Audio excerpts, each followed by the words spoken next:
Hey mga brods, ito, Sheldon Mac. Ito nga yung gustong ipalit na ng SMB dito kay George King. Yes mga kabrods, ito kasing si George King may bad attitude pala. Simula pala ng training camps, may iniindan na palang attitude ito.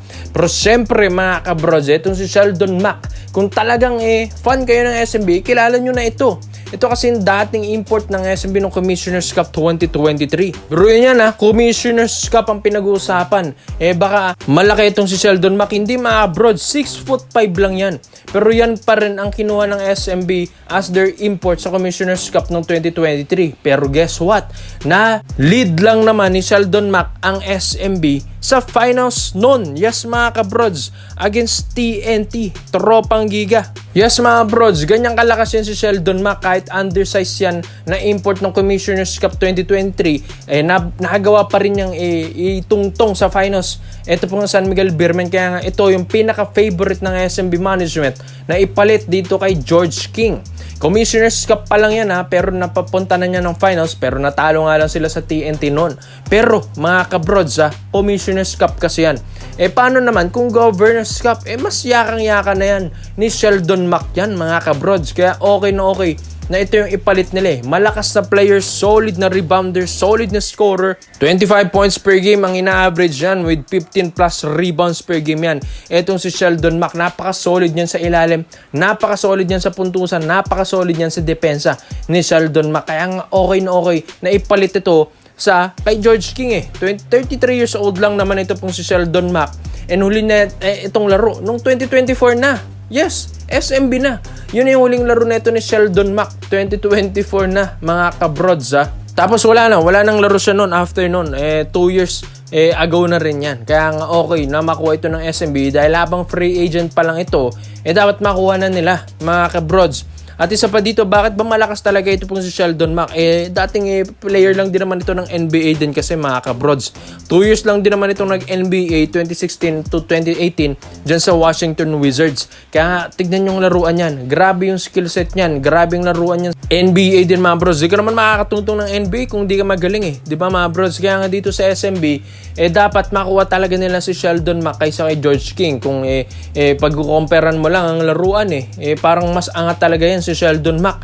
Malakas na player, solid na player, maski sa NBA, solid na point guard din ang laruan yan mga kabrods. Mabilis din ang pick up sa laro. Speed, agility, athleticism, na kay Sheldon Mac ng lahat dito lang sa SMB. Ito lang talaga yung dapat nilang pabalikin kung sakali man. Kung meron man silang import na pwede nilang ibalik, ito na yun mga kabrods. Sheldon Mac na ang pwede nilang ibalik dito sa PBA dahil talaga may naputunayan na yan. Talaga na-fell short lang sila dyan sa TNT noong 2023. Kaya nga mga kabrods okay na makuha ito ng SMB na maipalit nila ito kay George King.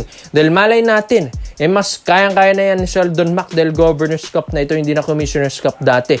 At isa pa dito mga kabrods, may chemistry na sa SMB ito pong si Sheldon Mac. Yung mga 2023 players naman nandito pa rin naman yung iba katulad ni CJ Perez, Junmar Fajardo, Chris Ross, Lassiter, di ba? Nandito pa rin yan mga kabrods, yung mga 2023 teammates ni Sheldon Mac. Kaya yung chemistry, yung management, yung plays ni Coach Leo Austria, madali na lang yan para kay Sheldon Mac. Madaling makuha at ma-pick up na lang din yan ni Sheldon Mac. Kaya nga mga kabrods solid na import ito kung makukuha at maibalik ito ng San Miguel Beermen at mapalitan na yan si George King. Kaya komento mo lang ang opinion dito mga brods at isa natin yan. Dito naman po tayo sa kabilang balita naman natin mga brods. Hindi kasi sa reports and rumors natin, balak ng Ginebra na i-draft ito pong 6'10". Yes, 6'10" na si Kamaka Hepa, 26 years old lang yan Tapos ito naman, ito si Justin Brownlee kasi mga brods, hindi magiging import ng Ginebra ngayong Governor's Cup 2026. Confirmed na yan dahil sa kanyang mga injuries. Kaya nga itong si Jay Crowder ang binabalak na kunin ng Ginebra ngayon, itong former NBA star na ito mga kabrods. So unahin muna natin, ito pong si Kamaka Hepa. Ito kasi 6'10" na Phil-Am.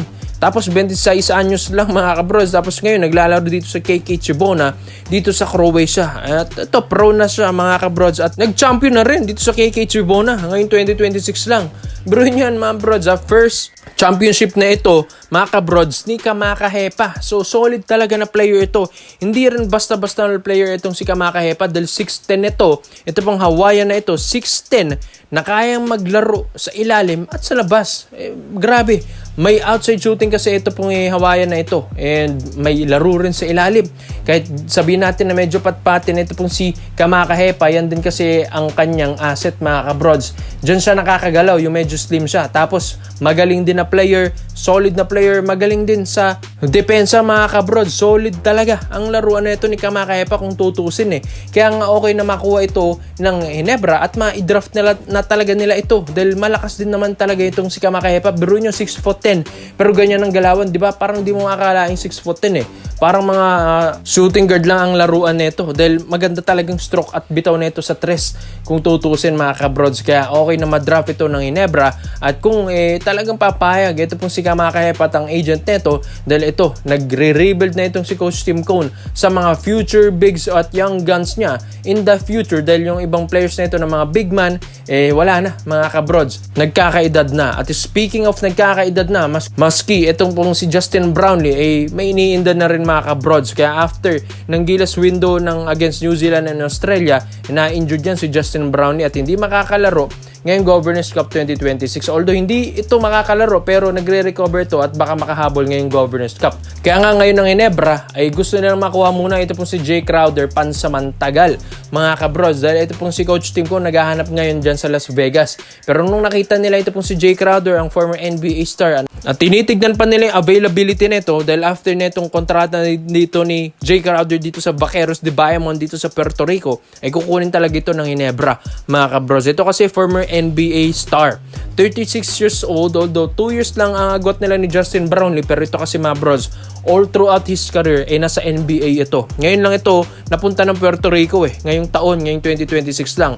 From 2012 to 2025, 13 years itong naglalaro sa NBA. Ito pong si Jay Crowder. Kaya grabing laruan nito dyan sa Puerto Rico Talagang dami na papamanga dyan kay Jay Crowder. Malakas na player, solid na player, lalong-lalo na din siguro dito sa PBA. Talagang mamaniin lang niya itong pong Governors Cup natin. At pwede pa niyang mapakampyon. Ito pong Barangay Ginebra San Miguel. Kaya okay na makuha ito ng Ginebra. At kapalitan ito ni Justin Brownlee. Pagdating naman sa height, 6'6" ito. Halos kasing height lang naman ito ni Justin Brownlee. Pero grabe ang NBA experience na ito. Grabe ang international skills na ito mga brods ni Jay Crowder. At medyo mahal nga lang talaga, syempre, kay Justin Brownlee. Pero talaga mga kabrods, bibigyan ka nito ng maayos na quality minutes, quality stats. Maski sa average mga brods, pwede pa maging best improve of the conference and pwede pa niyang mabigyan ng kumpyonatong Ginebra dahil sa galing at skills ni Jay Crowder mga kabrods. Kaya ikaw, sa tingin nyo ba, dapat bang makuha ng Ginebra at madraft nila ito pong Kamaka Hepa na 6'10"? At ito, dapat bang makuha nilang 6'6" na former NBA star at ipalit kay Justin Brownlee, Jay Crowder? Komento mo lang po nyo dito mga brods at isa-isa natin yan. Salamat po sa panonood mga brods. This is for Basketball Trade Option lang. I'm out.